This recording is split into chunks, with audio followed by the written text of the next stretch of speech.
Hello, folks. Thanks for joining us again this week. Just like always, my name is Jim Reid. I'm going to be your host. I've got a kind of a special message to start off this episode of the podcast. This is a special edition of the podcast. In 2024, we released a series of podcast episodes based specifically around each month's mixed game of the month in our home game club at Rec Poker. And it was a big success. And we've continued to play a lot of those mixed games in our home game club, even in beyond the year 2024.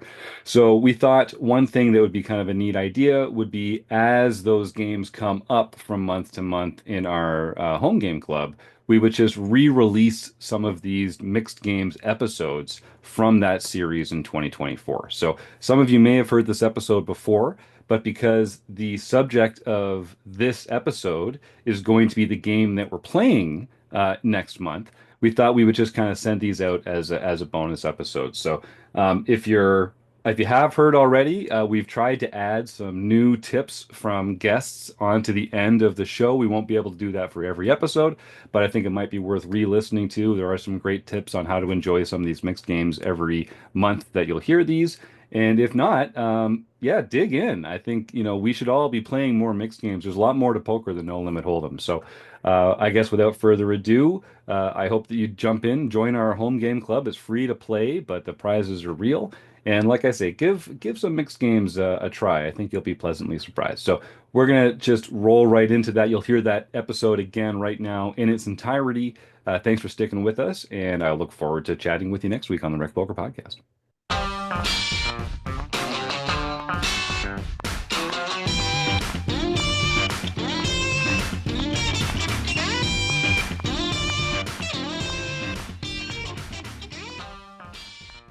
Well, folks, you're in for a treat when you hear that tune, 'cause it's time for another week of the Rec Poker Podcast. I'm your host, Jim Reid, Bluffsterini in the home game, and at Rec Poker Jim on Twitter. And I have the best freaking job in the world talking poker with my friends here on the Strategy Forums edition of the podcast every Monday night while we steal each other's chips in the free nightly home game. All right, I have to thank our sponsors, the Running Aces Hotel, Racetrack, and Casino. Most of what we do here is free. We're a largely volunteer-based organization, so we depend on support from our sponsors and also from our premium members who take part in our training material and study opportunities for only $15 a month.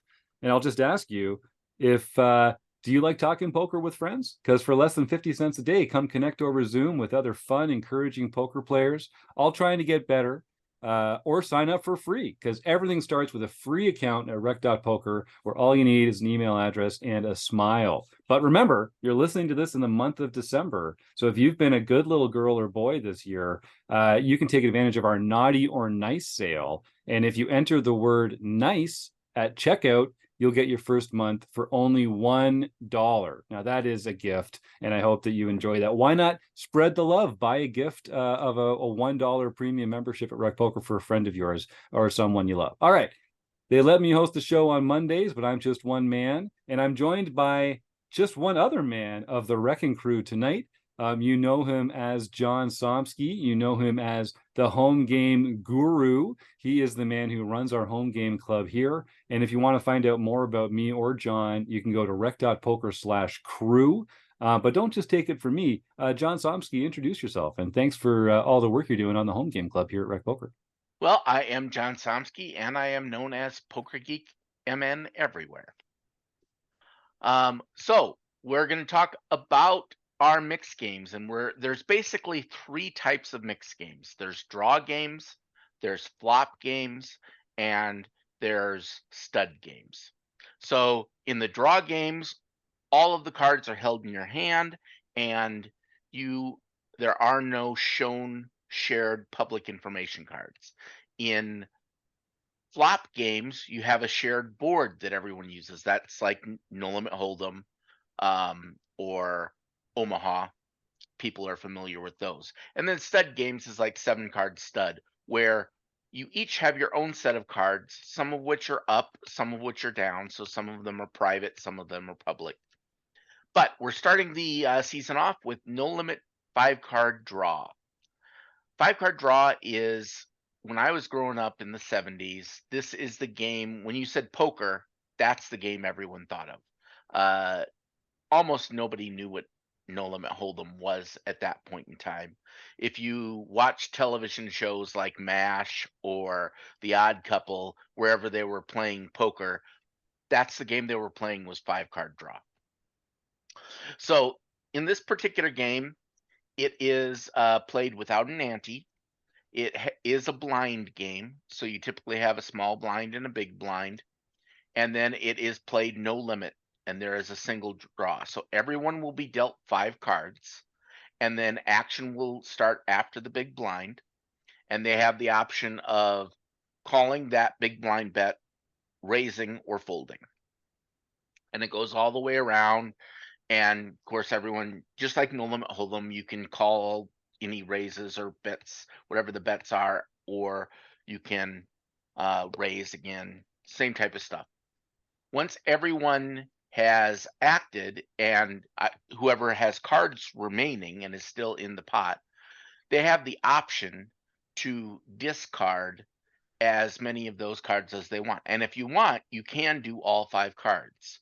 About the only time that would be a good idea would be if you were in the big blind and it got called around you, so you had to put nothing else in and you had no cards that worked together or were good to begin with at all anyway, so you may as well get a brand new hand. Typically, you want to have at least a pair or a very good draw if you're going to be staying in these hands. So, 4 to a straight, 4 to a flush, those types of things. 4 to a straight flush should be awesome too. Um, and then after everyone draws, and drawing goes from the dealer, so the small blind, if they're still in, would be the first one to declare how many cards they want, and it goes around the table. And that's interesting information because based upon how many cards someone else is taking, you can change what you want to do. For example, if someone stands pat, meaning they have a 5-card hand, you might decide that you have a decent pair, but you also have 4 to a flush. You might decide, well, maybe I better stay with the flush because it'll be an ace high flush versus just the pair of aces. I have to hit a full house in order to beat a made hand. And I guess that's about all it is. I mean, then you'll have, after the betting hand, there's one more betting round after the draws. So, and it's again a no limit betting hand. So it's basically the river at that point in Hold'em terms. And then whoever has the best hand at Showdown wins. So, John, in case our listeners don't know, every month we are featuring a different mixed game on the second Wednesday of the month in our home game slot, our free Play Money home game club. And every month, players will have a chance to compete for a Player of the Year race based on how well they do in these mixed game tournaments on the second Wednesday of each month. And because a lot of our listeners are No Limit Hold'em players, we're going to be releasing an episode like this one every month, sort of going over the mechanics of the game, sharing some tips from some guests that love mixed games and want to share their love with you, our listeners. And we're going to do this with time for you to practice in our home game club before that Player of the Year tournament happens. So the practice games that we have are on the third, fourth, and fifth Wednesdays of every month. And if I've done the math right, that means that the first practice game of No Limit 5-card draw is tomorrow, because this episode comes out on Tuesday, December 19th. And so Wednesday, December 20th should be the third Wednesday of December, and it'll be the practice game for the next couple of weeks. So dive in there and practice your No Limit 5-card draw on Wednesday nights between now and the second Wednesday in January, when you'll be able to try your chops against the rest of the folks competing in our mixed game Player of the Year race. So I hope that people do that and come and practice for fun, come and practice for free. 5 card draw is that game that I think, like you said, John, we all kind of associate with old Westerns and some of the, the movies that came out when we were younger. This was the game that a lot of people played. And like a lot of draw games, John, I'm guessing the position is really important. You kind of mentioned this earlier, because if you're last to act, whether players drew cards or how many cards they drew can really affect your decision whether you're going to draw or stand pat yourself. Because, like, if you're heads up and the other player draws 3 cards, you might be ahead already without even having to draw some other cards, because the draw introduces a level of variance and randomness into what cards they have there. Do you still enjoy this game? Do you play this game when you get a chance to? You enjoy so many mixed games. I'm sure it's hard to play them all. But what's your connection to this game? Yeah, I mean, this is the game I started playing the most. And played it both high and low. We actually played at spread limit when I was playing it, but everything's a little bit different, but there's not a game. I mean, it's like your children, right? You love them all. And I like poker. There is not a poker game I don't like playing. There are poker games that I am better or worse at. And it's interesting because with absolute skill, if you had a something that said, okay, a pure novice who's never played versus someone who plays perfectly, in absolute skill, I'm probably best at no limit hold'em, and that's probably everyone is best at no limit hold'em. But if you do in relative skill, in other words, how does your skill compare to the population you are playing against? I'm sure I have a bigger edge in some of the mixed games, depending upon the population again. Sure. Right? People who sign up for a horse tournament tend to be better at mixed games than just your random people in a casino. So if you could get random people in a casino playing, it'd be better. That's a good point. We should pretend everything that the podcast started off with everything Jim said. So again, we're going to be going through every month the game that we are playing for that month. This month, or in January, so you start here in February. In January, on January 10th, that's when we're going to be playing the No Limit 5-card draw. So you'll have December 20th and 27th are your 2 times to practice at it. In other words, you're playing it for the nightly thing. You will be able to earn a bronze pin if you haven't earned a bronze pin for your daily series for the year. But the second Wednesday of the month is the points race. That's where you really want to go, and please try to beat Taylor Moss. So that's the main thing that I have to say there. Well said, John. Well, all right, I'm excited. We've got some great guests lined up who are about to share some of their own thoughts on No Limit 5-card draw, and some tips and tricks for how you can get the most out of your play. I guess, John, story, one thing I should specify, No Limit 5-card draw is the game we're playing. Is it a single draw or is it a multiple draw? It is for a this single variation? draw. So you get one draw of up to 5 cards. Right. And there are 2 betting rounds, one before the draw, one after the draw. All right. Well, thank you so much, John Somsky. Without further ado, let's see what some of our fantastic guests have to say about playing No Limit 5-card draw. Chad McVean, give me some tips on how to play No Limit 5-card draw. Well, you definitely don't want to be drawing 5 cards, especially when it's no limit, because you're going to be calling some big bets. You want to make sure you start with something solid, drawing 2 at most.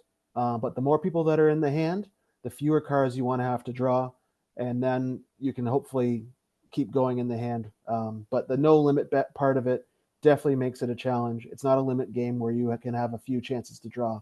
You have to improve 1 card and then go from there.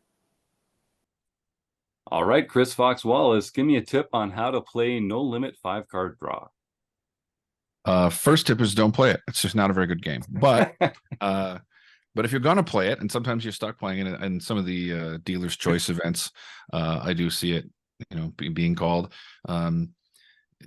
The key is to remember the important parts of pot size. So you're playing a game where there's a lot of bluffing. It's a lot like no limit single draw, and you can't expose your hand as a hand that people can steal from. So you draw 3 and then bet. Good luck. I'm going to raise you every time. And if you made trips, good for you. But you probably didn't. So don't draw 3 to your pair of kings and then bet unless you can call a raise if you're playing good players. And that means making a good sized raise pre-flop with your kings. Otherwise, what are you going to do when you still have kings and you check, because you have to check if you didn't improve to a monster, and may have to check all the time. And then somebody makes a huge bet into you, or how much can you call off in that spot? So it's really about, like, make sure those raises pre-flop are big enough. Make sure that you're not putting yourself in a position where you can be exploited, because when you're out of position in a no limit draw game, you can really be in trouble. And so you sort of have to be passive after the draw. Okay, Mike Patrick, give me some advice on how to play no limit 5-card draw. Well, first off, I'd say try to find a better mixed game to play, because nobody plays this anymore. But if you are in a game where there is 5-card draw, then yeah, I got a little something for you. First of all, I'm gonna start with this because this is just a good strategy in any mixed game, any poker game, anything, period. And I am a staunch believer in this, even though some will claim that it is pimping. No limping, no limping, no limping. Especially in a lot of mixed games. There are a couple examples that we'll get to eventually. But yeah, definitely do not limp, especially in 5-card draw, no limit. It's just bad news, just expresses weakness instantly in your hand. So you just don't want to be doing that in that game in particular, or any for that matter. Once we get past that, if you are in a spot where you have a pair and you're going to play it after you've raised, generally you want to have higher pairs in earlier position. You can get away with a little bit lesser pair in later position. But once you've raised that hand and you are going to the draw, if you are going to try to make a hand, you want to be trying to make sets, not 2 pairs, or maybe a set and maybe 2 pairs of backup. So bottom line is you want to be drawing 3. You want to be keeping your pair and you want to be drawing 3, not 2. So if you have like a pair of jacks with an ace or a king or a queen or something like that, you still generally probably want to be mucking those and keeping the jacks and trying to make a set, because a set's going to be way more powerful than making 2 pair. So that's just one simple thing, that if you got a pair, try to make a set. Don't try to get cute and have a backup plan for making 2 pair, and if you don't make that set, because it's just not as likely, and it's not generally going to happen for you, and it's just better to have that strong set. All right, Norman Chad, excited to have you here. Give us some tips on how to play no limit 5-card draw. My best tip on no limit 5-card draw is don't play it. It is as difficult of a mixed game as there is, other than deuce to 7 low ball draw, no limit draw. Wild Bill Hickok lost his life playing 5-card draw. Just avoid it. Just avoid it. All right, Rob Washam, give me some tips on how to play no limit 5-card draw. First tip I would give is go read Poker Theory, or The Theory of Poker by David Skolansky, because he, when you think about poker strategy, that book is kind of based on the 5-card draw game. I mean, if you read through it, I mean, there's a lot of similarities in all the poker games as far as bluffing and understanding odds and things like that. But the Theory of Poker really goes into some 5-card draw, which is interesting because it's probably the first game most of us learned as kids with 5-card draw poker. At least I did, and of course I'm a little older than most of us. But back in the day, nobody ever heard of holdem. So 5-card draw and 7-card stud were the games that everybody knew and learned. Always take note of how many cards your opponent draws to. Now, when you're playing, 5-card draw, there's a round of betting, and then you discard and you pull cards. Now, some people will do things to confuse you, to make you assume that they have a hand different than the one they have. So, for instance, if let's say you have 3 of a kind in your hand, you want to discard 2, right? Well, that's probably a good way to look at it, because 2 is going to be either, if you're discarding 2, you're either going to have 3 of a kind, or you're going to have some sort of a draw, like a flush or a straight draw, right? So you can do that. Or in some people, they might have a pair with an ace kicker. They might draw 2. Now that's very confusing to a lot of people, because they're going to assume that you either have 3 of a kind or you have a straight or a flush draw, when in actuality you have a big pocket pair with with a nice kicker. So just, a lot of people will just automatically take as many cards as they need based on the hand they have. But there's some deception that can be used by taking a different amount of cards when you're making your draw. And that is, in the theory of poker, one of the things that Sklansky talked about is, if you play your hand,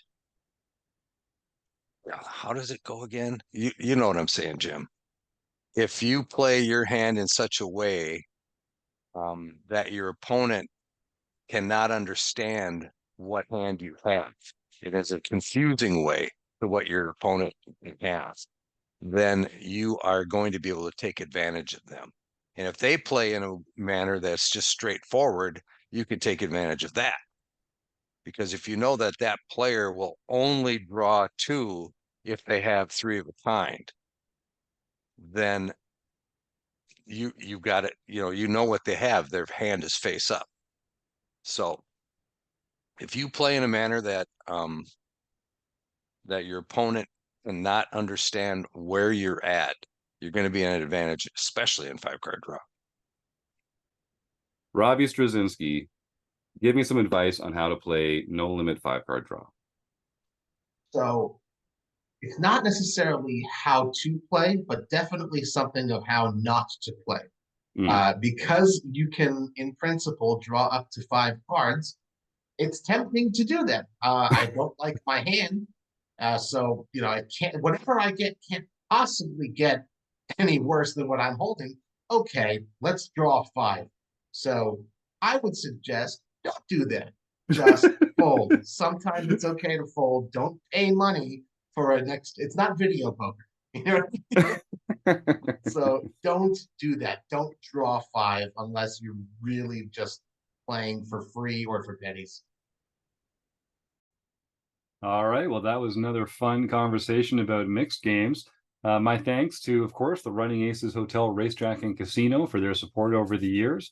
To John Somsky and the other members of our Wrecking Crew panel here talking about their love of mixed games, and all our fantastic guests who contributed their segments, their thoughts and tips and advice on how to get the most out of some different mixed games that we're going to be playing. So I'd encourage you, head on over to rec.poker, sign up for a free account there.